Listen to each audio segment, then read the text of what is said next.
What's up, everybody? Curtis here. Welcome back to another video. Today we have my AEW Dynamite Fyter Fest predictions, and night one starts tonight. I had to think of what day it was for a second. But yeah, so let's not waste any time. Let's get straight into it. And if you didn't like it, how do you know if you did like this? We're only 20 seconds in. But before we get into it, please hit that like button, subscribe, and let me know your predictions in the comment section below. But let's not waste any more time. Let's get into it. But the first match, Darby Allin versus Ethan Page in a coffin match. The first ever coffin match in AEW.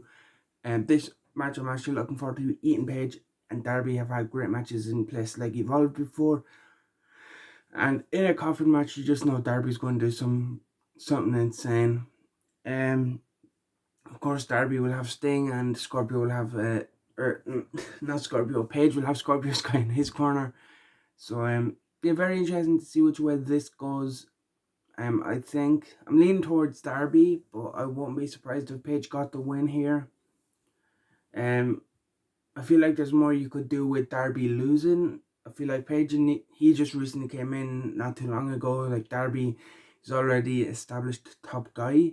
So I feel like you could do more with Ethan Page win, but I don't know, I feel like Darby will just get the win here. So yeah, I'm going to go with Darby Allin to win the coffin match. Brian Cage defends the FTW belt against Ricky Starks, and I'm going to go with the upset of Ricky Starks beating Brian Cage. I don't really know if a lot of people would consider that an upset, but they've slowly been teasing Cage leaving Team Taz for the last couple of months, and I think this will be the blow off to that. I think this is where Cage breaks away from Team Taz fully. So I'm gonna go Ricky Starks to get the win on Brian Cage and take the FTW belt with him and keep it in Team Taz.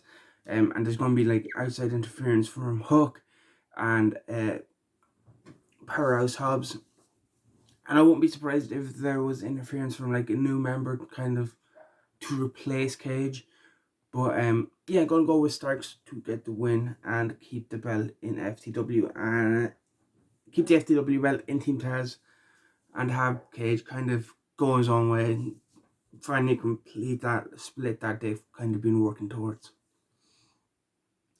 Christian Cage versus Matt Hardy, kind of a classic old school feud. We know the history between the Hardy Boys and Edge and Christian. Which way this one goes could really go either way, but I'm gonna go Christian Cage. Just, I don't know, I feel like I'm just gonna go with Christian. HFO will probably try and get involved, but I don't know, I just have a feeling Christian's going over here. It should be a good match. Hardy and Christian, as I mentioned, great history together, and you know they're gonna just do some good stuff. So yeah, very interested to see who walks out on that one, but I'm gonna go with Captain Charisma for the peeps, getting the win over Matt Hardy. Yuka Sakazaki returns in the next matchup against Penelope Ford. Of course, I'm going to go with Yuka Sakazaki because Yuka Sakazaki is the best. And she's the best music in wrestling. I was going to... there, I did it. But yeah, Yuka's going over. I don't see Penelope winning. I loved Yuka. Big fan of her. Happy to see her back in AEW. I think it is only for a month, though, that she's over, because I think she's going to be back in TJPW next month, which I'm happy anyway. I like that she's allowed to still work TJPW and AEW bring her over every now and again when they need it, and especially with things kind of starting to open up. Hopefully they bring her back over a couple of more times. Last time we seen her in AEW would have been the Eliminator tournament, but the last time, like, but yeah, it's been over the years since she's on Dynamite, obviously. And hopefully with things kind of starting to kind of get back to a bit of normality, hopefully this means Yuka is able to be brought back over pretty more regularly like they have done. And then the final matchup that I have listed here in front of me is Jon Moxley defends the IWGP United States Heavyweight Championship against the Machine Gun Carl Anderson. This match I'm very, very excited for. Probably the match I'm excited for the most. I'm a big Carl Anderson guy from his like original New Japan run. Like, well, not really his original New Japan run because he's pretty established. But since I got into like New Japan around like 2014, I've been a big Carl Anderson guy. Like, he's kind of underused in WWE, and so to have this big singles match in this kind of platform, the Machine Gun's going to get to show what he can do. I do think Mox will retain. It wouldn't surprise me though because of how over Anderson is in Japan, and it wouldn't actually surprise me if he did win with help from the Elite.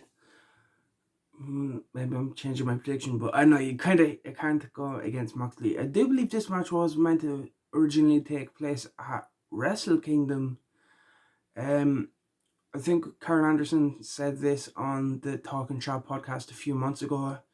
I remember him saying something like that, where the plan was for him to come in, challenge Moxley, in the Tokyo Dome. So, yeah, very interested to see how this goes. As I said, big Machine Gun Carl Anderson guy. Will he get his moment to top the G1 final match and become the US champion? I'm going to say no. I'm going to go John Moxley, but I'm not against Carl Anderson winning here. But yeah, that is my AEW Fyter Fest predictions. I'm not sure yet if I am going to do a reactions. It'll depend on stuff I have to do tomorrow. I probably will, but yeah, that is it for this video. Please hit that like button, leave a comment, let me know your predictions, subscribe if you haven't already, and I will see you in the next one.